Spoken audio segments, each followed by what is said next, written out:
Bonjour à tous, j'espère que vous allez bien, c'est Thibaut de la société DM Trading. Aujourd'hui, avec un stylet et une tablette tactile, je vais vous expliquer un petit peu plus en détail mes trades, en tout cas certains trades que j'ai pu prendre les semaines qui ont précédé.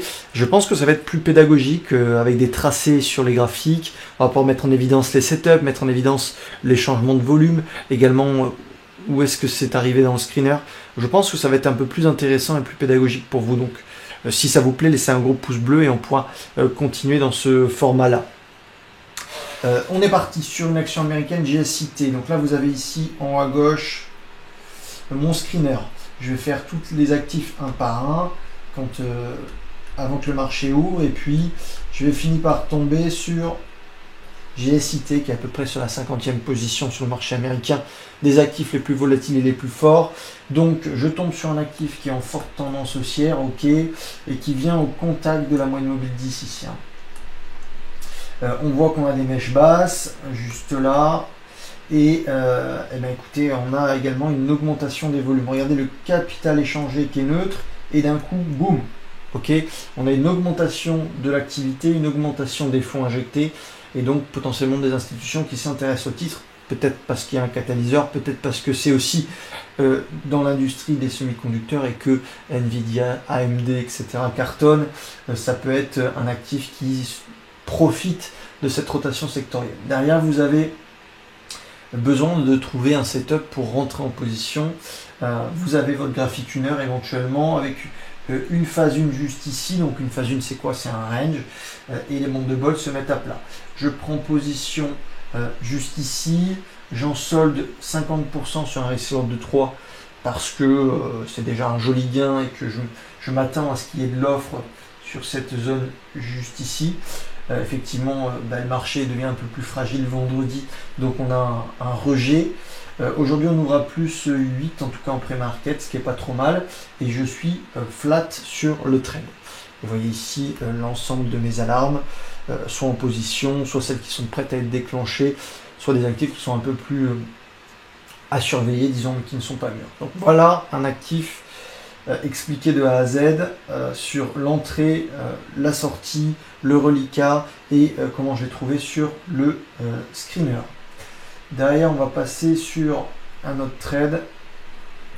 CLSK, je vous le disais ce week-end, vraiment un actif à surveiller parce que la crypto-monnaie continue de s'enflammer. Donc je lance mon screener, pareil, ok. Je fais tous les actifs et au bout d'un moment, je vais tomber sur CLSK. CLSK qui a une forte tendance haussière que j'avais déjà pris juste ici, mais qui a réintégré cette zone des grosso modo 20$ et qui refait deux petites bougies ici de contraction sur la moyenne mobile 20. Donc on sent également une augmentation drastique des volumes. C'est assez impressionnant pour le capital échangé. On passe de 300 millions à quasiment 1 milliard en moyenne, ce qui est énorme. Donc je me dis à ce moment-là, donc quand on n'a pas ces deux bougies haussières, je me dis qu'ici, il y a peut-être quelque chose à faire. Je vois en une heure que le prix contracte, on fait une épaule tête épaule inversée, mais surtout on fait un range qui est marqué par cette phase 1 des bandes de bol. Vous les voyez, ces bandes de bol qui sont à plat là. Bon, ça me donne une information comme quoi on a une contraction de la volatilité et que si on casse ce niveau-là, il va y avoir peut-être un mouvement. Donc je rentre juste ici et vous voyez qu'aujourd'hui on est déjà à plus 5, donc j'ai déjà j'ai déjà un recevoir assez intéressant puisque mon stop était juste ici, ce qui fait que en l'attend je gagne juste 2 fois mon risque et à l'ouverture ça risque d'être pas mal. Objectif minimum les 25$, chiffre rond, et peut-être les 30$ si plus si plus de momentum. Donc voilà un actif sur une action américaine liée aux crypto-monnaies qui profite de cette rotation sectorielle. Un autre actif, SNBR, donc pareil, elle sort sur mon screener. Je lance mon screener, c'est l'outil le plus important de ma méthode aujourd'hui. Et vous le voyez juste ici. Donc j'analyse le journalier, on a une grosse tendance haussière et puis on vient au contact de cette moyenne mobile 10. Ok, hop. Vous avez des volumes qui étaient en perdition juste ici et d'un coup, boum, qui augmente.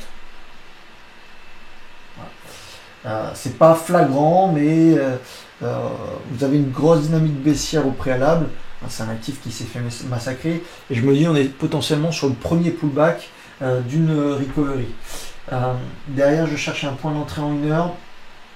Donc le prix oscille. Et puis derrière, vous avez un range. Ok, une boîte, une phase 1. Derrière, je prends position à la cassure. Et malheureusement, j'ai pas pris de profit juste ici. Je me suis... j'ai raté le coche sur la prise de profit ici, j'aurais dû, donc peu importe, je suis flat. Ok, flat.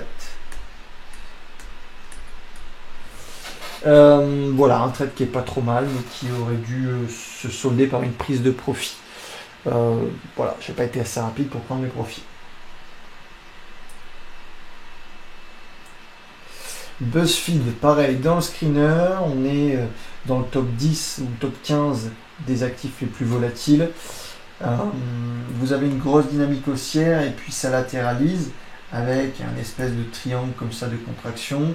Vous avez une augmentation également des volumes, alors qui ne tient pas dans la durée, mais bon, peut-être parce que le volume ici était trop important et donc ça réduit l'échelle sur ces jours juste ici. Peu importe. On avait donc ce triangle de compression, oula, je ne sais pas dessiner moi. On avait ce triangle de compression, mais surtout on avait une phase 1 ici. Regardez ça. Donc les bandes de vol sont à plat, on casse, je prends position juste ici, je prends des profits assez rapidement parce que je me dis que c'est un actif peu liquide et qui peut redescendre. Et effectivement aujourd'hui je pense que je serai sorti flat sur mon reliquat.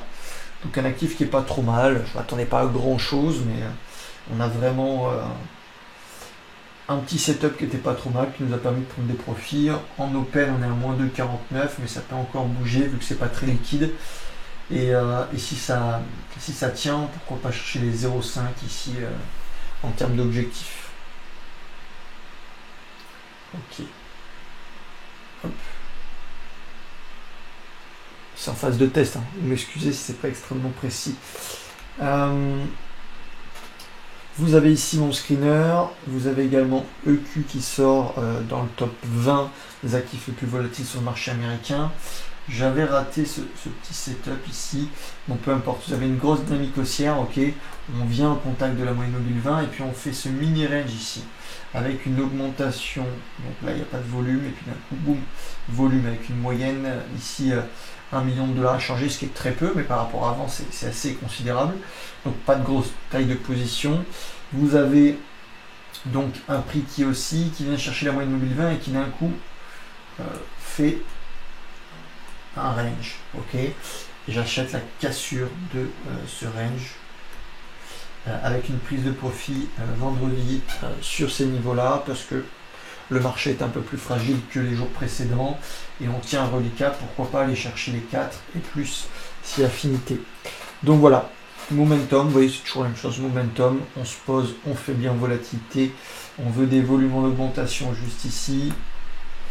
Et puis vous avez une contraction de la volatilité dans cette boîte. Ok. Voilà pour un petit test sur l'explication de mes trades avec une tablette tactile. Si ça vous plaît, on bombarde les likes. Si admettons j'ai 50 likes, je comprendrai que ce genre de format vous intéresse et je vais me faire la main et vous faire ça assez régulièrement. Salut!